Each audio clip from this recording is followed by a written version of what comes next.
Okay, Rob, I have a lot of coaches in my network, and based on a conversation that we had previously, I think that you have a lot of great insights for them as well. I can't say that I know too many coaches who have been actually coaching for as long as you have. So I wanted to know, first and foremost, as we talk about, the power of working with a coach, what can you give me even just one quality that you think a great coach should have? Like some qualities, we can cultivate, some, we're born with, whatever.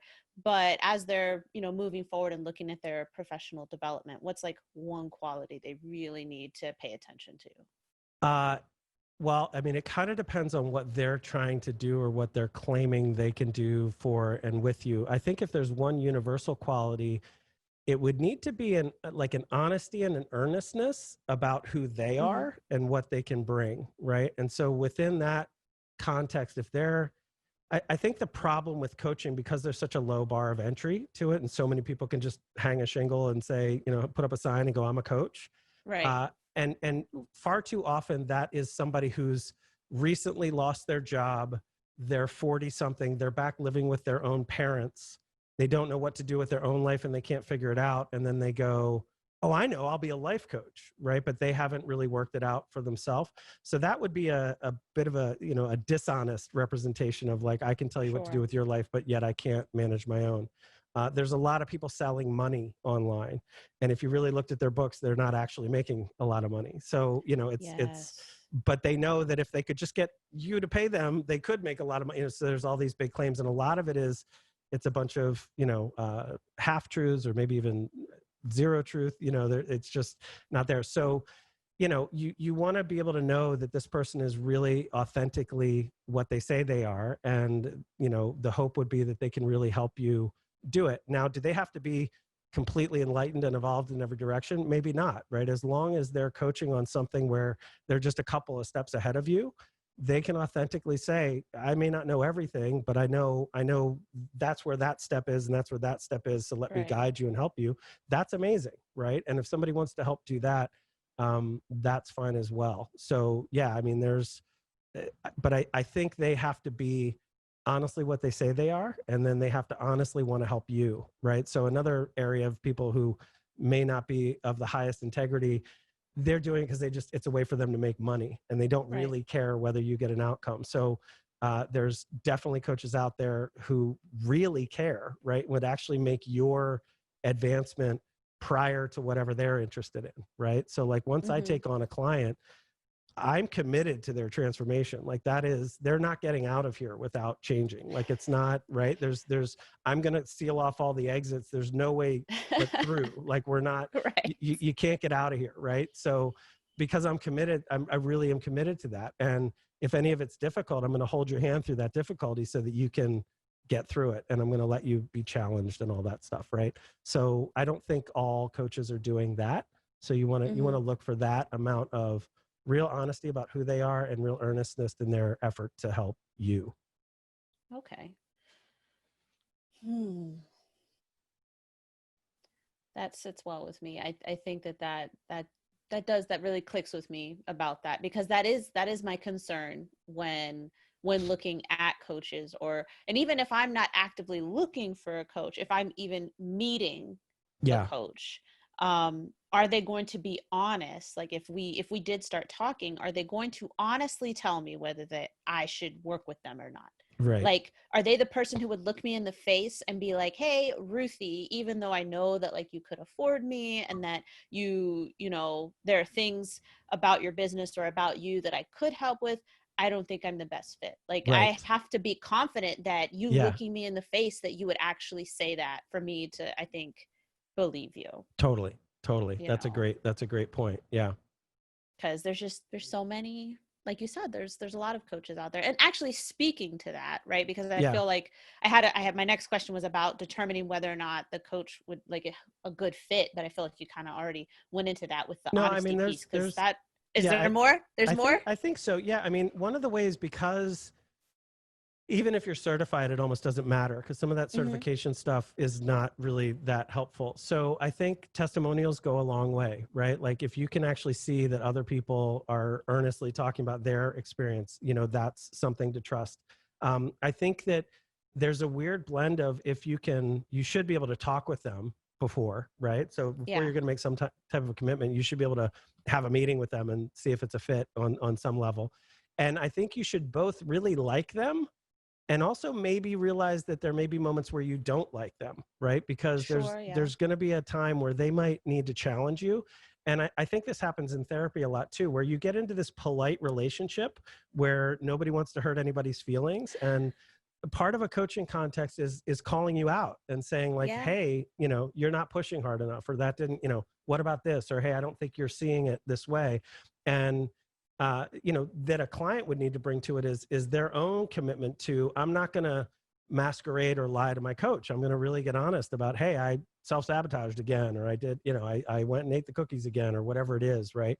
Hmm. To do it. So yeah, I think you can check, has anybody else said that they're good at what they do, right? And you can read testimonials too, where you can see that they're not real or that they're cherry picked, like they picked the one sentence, and that's the only thing that's there. So are there any real meaningful, you can see somebody saying it or you can read what they're saying and it seems really authentic. Can you follow up with people? Does that Hmm. coach have clients that are willing to talk to other people and say you should work with this person, right? That's not a bad thing to ask for as well. Yeah. um yeah, so those are some things that come to mind when I think, is this what somebody that you should go forward with and invest in. Okay. And like, and that's what you're saying. It is an investment. And if you're going to make an investment, it's important to do your due diligence. So that makes sense. I hadn't thought of, asking for, past clients who'd be willing to talk with me about, their experience. So Hmm. that's really good. Yeah. Um, okay. So what about new coaches? Like, I feel like, again, I feel like I meet a lot of coaches, and while talking with them may or may not be, good, sometimes it feels like a trap. Sometimes it feels like a trap. Like once you even get a whiff in the air that I am looking for a coach or that I might be interested in receiving coaching, I feel like it's. I hope nobody gets mad, but sometimes it's kind of like speaking with MLM people. Oh, yeah, You I'm know, with you. Oh, I'm with you. I'm not with all you. of them are like that, so don't at No, no, me, no. I hate okay? it. Not all of them are at like that, but some of a good number of them are. So I'm But just not always even, like, no, not all MLM people are horrible either, but like we know what right? you mean, right? We know what you mean. Yeah, There's this like they get their hooks in, they won't go away, they just won't like keep following up. They've yeah, automated the follow up at a level that it's just like, yes, hey, I said it wasn't a fit, and they still won't go away. And then I don't know, they're asking for referrals, and it can be really crazy. You know, yeah, it's hard for me because I want to put out good content that's helpful in the personal development space, but like I look at my own content online and I think I wouldn't want to follow me. Like, what's this? It's just all so another meme and another positive thing. And it feels so empty sometimes, right? It's just kind of gross. And everyone's jumping on that bandwagon. So, your whatever, your Instagram feed, your Facebook feed is just everyone's doing some level of yay, personal development. Here's a Gandhi quote, whatever, and yeah, it's just like, I don't know. And so, some of that is embarrassing to me because I realize I can't even imagine how many people are looking at me and just rolling there like, I get it, Rob, like shut up. And it's just deeply annoying. So I mean, to specifically answer the question about new coaches, uh, there are all these warnings, right? Like if they have no experience, how talented might they be? But I've got to be honest, I think I was a pretty good coach out of the gate. And I think some people could have a big leadership background and they've left the corporate world and they've true, been true. a manager and a leader before, but they haven't had a coaching context yet. People can get trained and be amazing. So I wouldn't say just avoid new coaches. Like you don't Mm-hmm. need, the oldest coach in the room necessarily. There's a lot of new things, but it goes back to that earnestness. So I coach a lot of coaches. A lot of coaches come to me to learn how to step into becoming a coach and what are coaching techniques and what do we do and this and that. And so I love working with coaches when they authentically want to help people. If they're just there to make money, I get turned off, right? Like that, if their motivations are what I might call a little more gross to me, it's just, I get deeply turned off. But, one thing that I say to new coaches who may not have confidence to begin, it's first off, working with somebody is important, because I talk about brain surgeons often. Like, you could be the best brain surgeon in the world, but you can't do brain surgery on yourself, right? So some of these things as a client, we need to work with someone. Again, that might be a therapist, Right. could be a good conversation with a smart friend in a bar, it could be whatever, but sometimes we need to get a different perspective on ourselves to be able to see what we can't see by ourselves, right?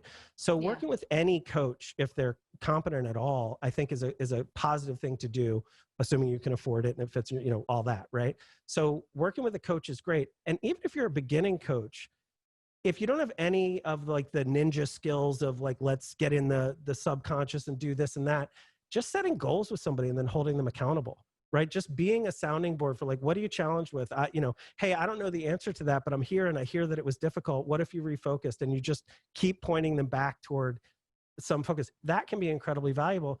And a lot of new coaches could be great at that, right? So, but if they're then on top of that promising that they're going to have the system that's the breakthrough thing or whatever, you know, that may not be as true. It just depends on who they are and what's going on.